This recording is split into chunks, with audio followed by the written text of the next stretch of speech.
3,000 years ago, once a year, a priest in the ancient Near East would lay both hands on the head of a live goat and speak the sins of the entire community into it, out loud, one by one. Then the goat was driven out into the wilderness to die, carrying, symbolically, everything the community didn't want to look at in itself. We don't do that anymore. My point, and I made it more than once, is that we never stopped doing it. We just got better at hiding that it's the same ritual. In The Undiscovered Self, I made a claim that still lands like a slap. None of us stands outside humanity's collective shadow. Whatever atrocity you can name, committed by whichever group you'd like to distance yourself from, the raw capacity for it is sitting in you too, fully intact, just waiting for the right conditions. Not because you're secretly a monster, because you're human, and that capacity is part of what being human includes. Most people's response to that idea is to refuse it, and that refusal is exactly the mechanism that makes things worse. I put it plainly, harmlessness and naivety about our own capacity for evil don't protect us. They guarantee that the evil we won't look at in ourselves gets projected outward, onto the other. And here's the part worth sitting with. The projection doesn't just distort your view of your opponent. It actually strengthens him, in your eyes and in reality, because you've handed him all the fear you secretly carry about your own darkness and let him wear it. An enemy inflated by your own disowned material is always more terrifying than the actual person standing in front of you.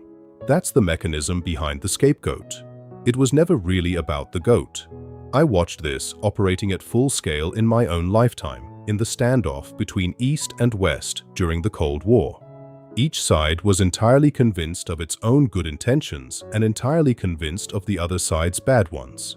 Both were partly right about the facts and completely blind to the same maneuver happening on their own side of the line. My diagnosis wasn't political, it was psychological. A huge, unexamined population on each side, each one certain that the darkness belonged exclusively to the people across the border. I didn't think bigger armies or better arguments could touch that. I wrote that appeals to idealism and reason, however sincerely delivered, were mere sound and fury against a force that wasn't rational to begin with. You can't out-argue a shadow. You can only stop feeding it. This is where I made the argument hardest for people to sit with, and I made it as much as a doctor, as anything resembling a moral philosopher. In Modern Man, In Search of a Soul, I took the old religious command to love your enemy and asked what happens if you actually follow it to the end. Not the comfortable version, forgiving some outsider from a safe distance. The real one. Eventually you discover the enemy, the impudent one, the offender, the very enemy himself, is living inside you, and that you yourself are the enemy who needs the love. Most people, faced with that discovery, do the opposite. They condemn the unwanted part of themselves, hide it from the world, and go looking for someone else to carry it instead. I called this a kind of quiet betrayal. We'd deny the very thing we claim to love 1,000 times before we'd admit we'd met it in ourselves. I described this as a state of civil war inside a single person, two souls dwelling in one breast. And my clinical observation, after decades of treating people in exactly this condition, was blunt. The people who suffer most are usually the ones working hardest to keep that inner enemy hidden, using other people's flaws as the distraction. So what does a person actually do instead of finding a scapegoat? My answer wasn't more tolerance in the abstract sense, being nicer to people you still secretly believe are worse than you. It was more specific and considerably harder.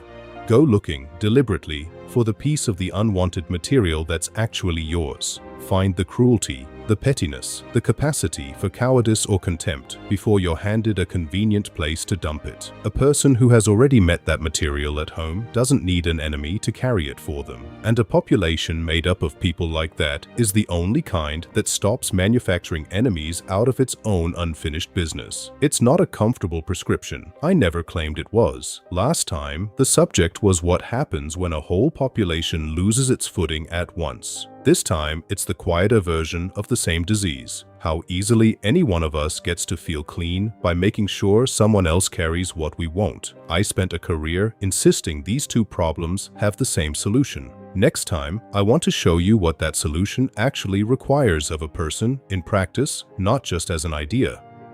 If you found this helpful, please share, like, and subscribe.